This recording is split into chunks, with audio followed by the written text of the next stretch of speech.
Hi, how are you? I'm having a really great day and I just wanted to let you all know it's all because of you guys. Seriously, it's all because of you guys. When I started this channel, I thought I'm going to do this thing. I'm going to start working on my giant pile of UFOs so that I can feel like I'm getting something accomplished. So I have accountability. And I thought maybe I'll get a few views. Maybe a few hundred people will watch. I never in a million years would have guessed that thousands of you would have tuned in to the video and hundreds of you left comments. And the comments were so incredibly inspiring, made me feel so wonderful, made me feel confident for the first time in a really long time. And it just blew my mind how many different places people wrote in from.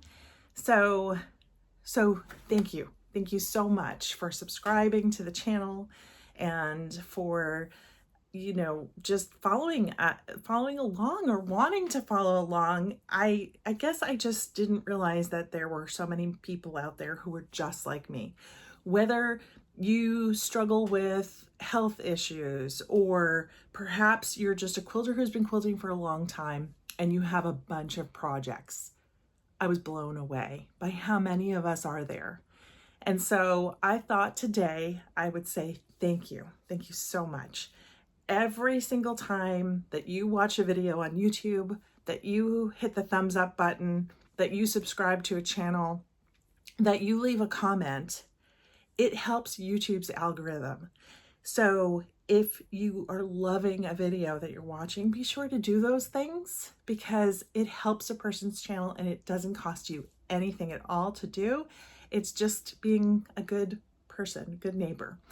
And so I am super, super excited that this is what has happened over the past, like, I don't even think I have the words for how blown away I am over what has happened here. So I thought today I would just make a quick video and I would share some of the comments that really, you know, were just fun comments and things. So first of all, I've got to say that comments were left from all over the United States, South Africa, Scotland, Canada, and Australia.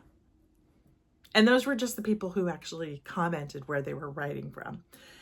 And then I wrote down I took about 5. I just figured I would take 5 and go from there. And, you know, in the future, we might actually delve down a little further on some of these. But so Jasmine Tanabe, which hopefully I'm pronouncing the names correctly, said, looking forward to your next video. I too have a few whips and UFOs that need serious attention. I have kits and ideas that I need to get done too. Anxious to join your tribe for inspiration and ideas. It does take a village sometimes. I don't know why this comment just struck me because I was like, my tribe, I have a tribe. Like it just made me so happy. So thank you, Jasmine, for that comment. And if you're in the same boat, I guess we all are part of this tribe. Maybe we need to come up with a name. Just saying, we can have jackets later. So then next comment was Aviva Hadas. I think hopefully I'm pronouncing that right. It said, did you abandon any projects? Are there any in a state of I'll deal with you later after everything else is done later? I use a planner diary that has a blank page next to every week and many more pages in the back. I write lists, things on the top of my mind, why I purchased that fabric, which quilt top is planned for that back. I'm actively avoiding you was one of the categories. And these are riffs on a Dresden fan, etc. And I thought this comment was just awesome. So I actually think I might do an episode about that where I just sort of as I'm coming to projects, I know for a fact I will show you some that I'm just not quite sure. Maybe soon, because I actually have right here in a box, right here is one of my oldest UFOs. It is the simplest project, and I've tried it so many different ways, and I just don't love it. I would have thrown this in the trash already or given it to someone else years ago, except why? My husband helped pick out the fabrics. He wants the quilt, and I need to just get over it and just do it. And so that's one of my I'm actively avoiding projects. There is one project which I'm going to have to take a look. I kind of think I already donated it, but it was a project that was pre-cut that I bought on eBay probably 20 years ago. Never finished it because I lost one of the pieces. And I probably accidentally stitched it in and just didn't find it.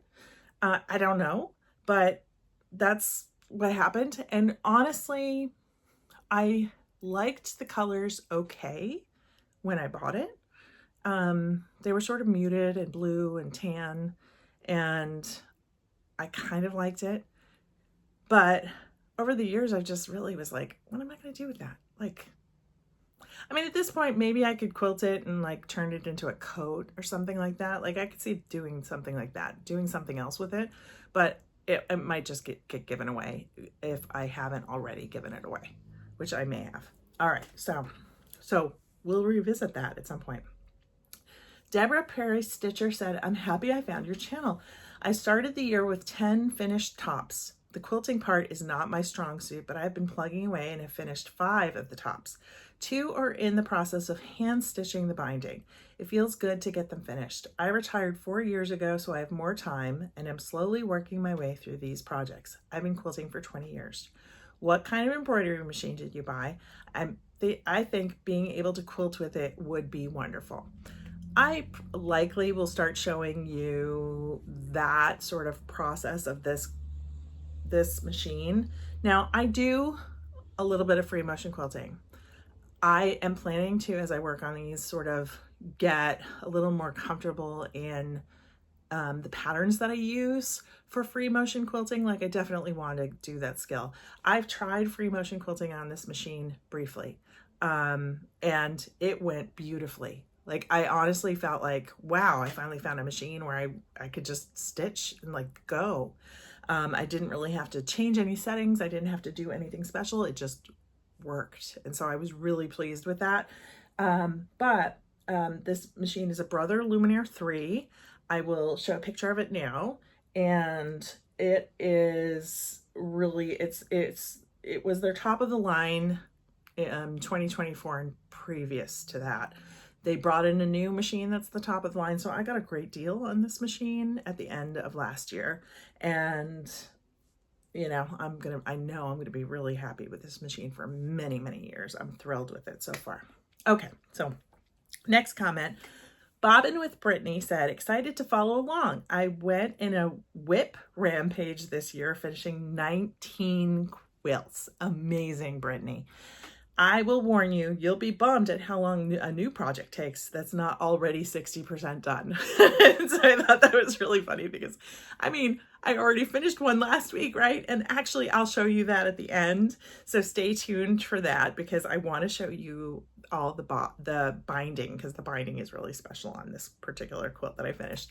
And but I thought that was hilarious because I'm like, oh yeah, I bet. Because, you know, when you got stuff that's done, and I've learned this at work where, you know, I feel like I'm not going to always just pick the easiest ones, because then later on you're going to be like, oh, this is so hard. But maybe that's helpful to do it in that direction so that you start getting used to things taking longer. I don't know. So we'll see. Let's see. Okay, so I'm going to go with Die M because it's the way it's, but it could be dim. U8D said, hi Tracy, nice to meet you. I've been seriously quilting for about 32 years, but learned my first quilt stitch 44 years ago. I have so many whips, UFOs, MNF projects. I'm trying to figure out what if you know what MNF stands for, please leave a comment below and let me know. I should have probably asked because I don't think I noticed that. So it says, I'm embarrassed. You see, I'm more of a topper. I love picking the fabrics, designing the quilts and piecing them, but then I'm quite happy to move on to the next. I like making, but don't need for it to become a quilt, which I honestly think that's a really nice thing. Now that I'm much older, I find that I worry all of my work will go to the thrift store if I don't quilt them and give them homes and people to love them. So with my huge stack of tops, I will be teaching myself to machine quilt. I also have Sjogren's syndrome and a few other autoimmune issues. I try to stay up and positive. Some days it's a struggle, but I find my bliss in my sewing room surrounded by color. My biggest problem these days is staying in there for too long and having a hard time getting out of the chair and walking afterwards. I can't wait to see more from you. Take care. So I'm gonna say that I'm gonna tell you a little something that actually happened. I actually started to record this a few days ago, and I was feeling really, really lousy. And I decided to sort of start over. Maybe I shouldn't have. Quite honestly, maybe I shouldn't have, because it was real. It was me sitting down when I was still in the middle of a flare. I explained about my rheumatoid arthritis. I do have Sjogren's and rheumatoid arthritis, for those of you who didn't see the previous videos. And I went into a huge flare about a month ago. And it happens with my current medication for RA is an infusion that I actually go and get. An infusion takes about an hour, and I have it done every 2 months. And it works great for 6 weeks, but then the last 2 weeks, I feel completely lousy. I go into a flare. So my joints start to feel like they're on fire. My fingers swell up. I feel tired all the time. And this last round was particularly bad for some reason.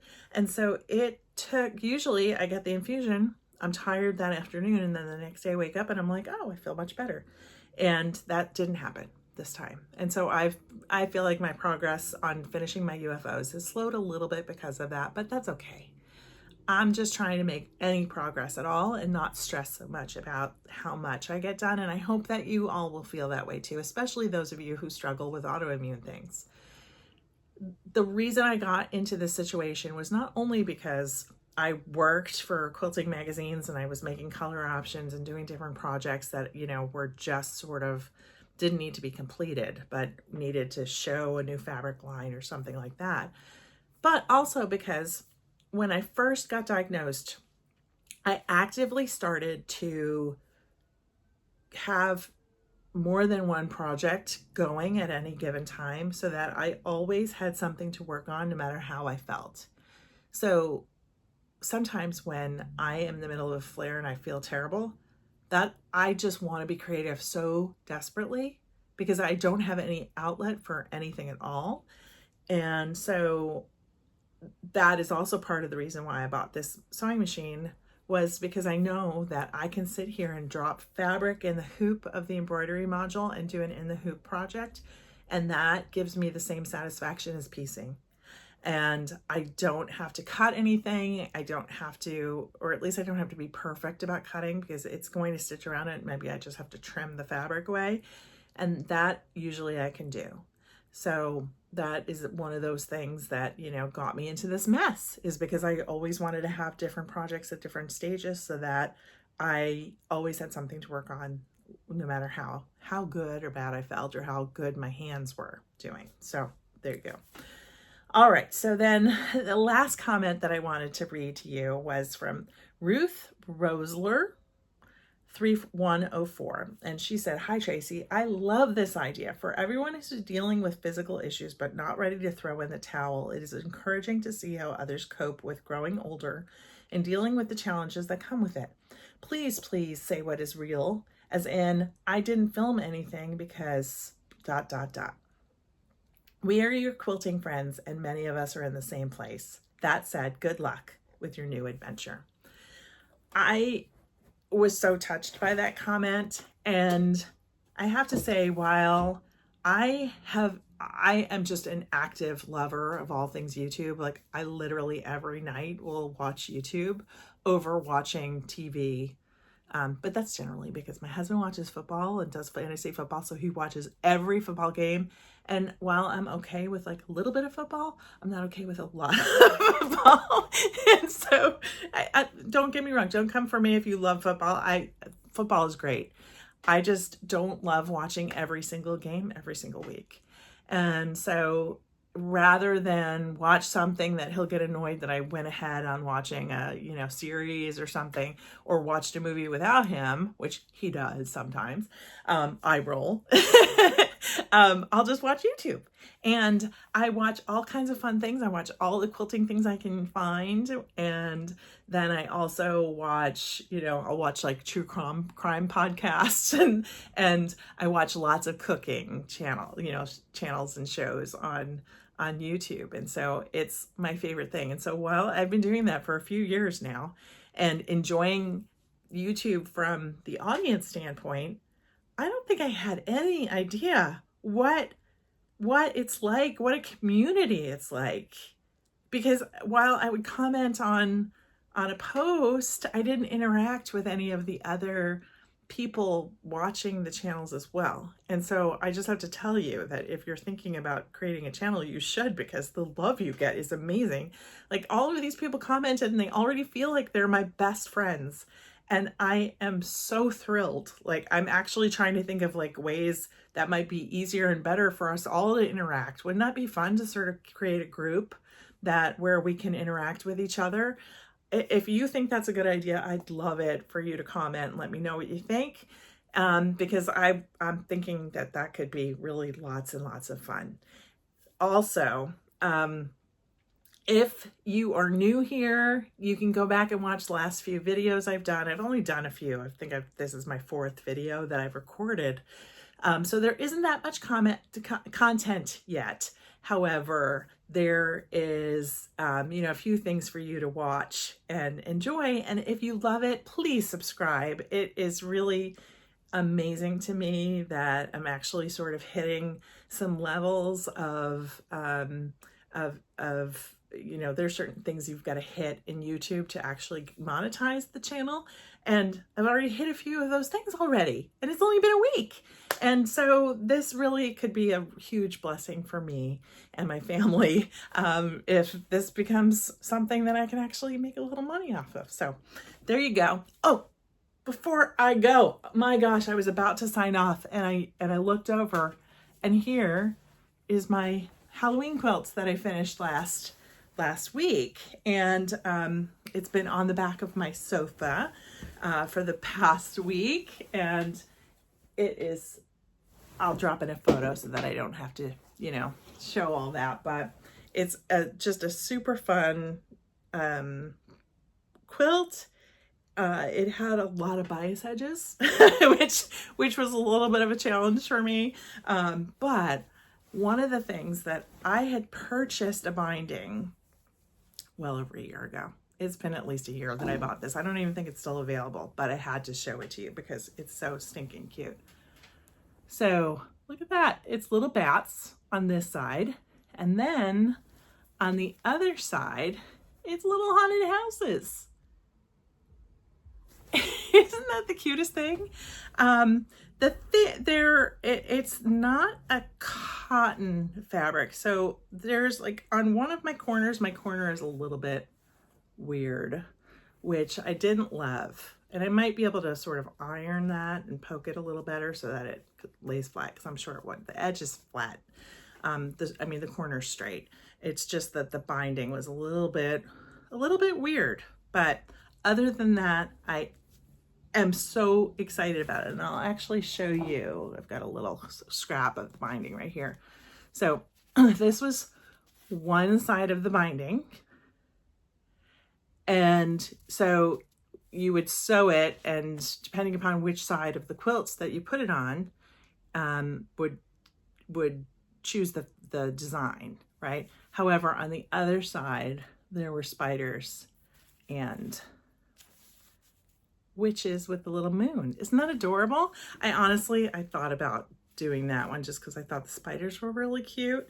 And I thought the gray would be fine. But my youngest really loved the orange, and I think it came out really cute. It just sort of looks super adorable. I'm a sucker for a patterned binding. So I just wanted to make sure I showed you that. And again, just thank you all so, so much for all of the love you've shown me, all of the comments. I read every single one. I've responded to every single comment that's been left on a video, and I will continue to do that just because it means so much to me when you take the time out of your busy day to leave a comment for me and share something about your life with me.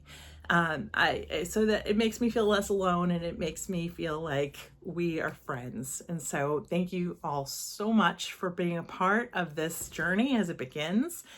I am going to be looking for ways for us to work together so that we can all finish things together, because I think that's the most important thing. And one person did comment that they wished that they could drop a picture in the comments so that they could show me what they were working on.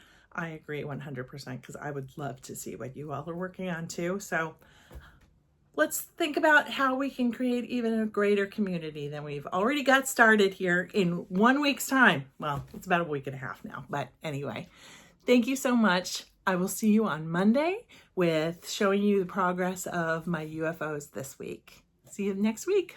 Bye.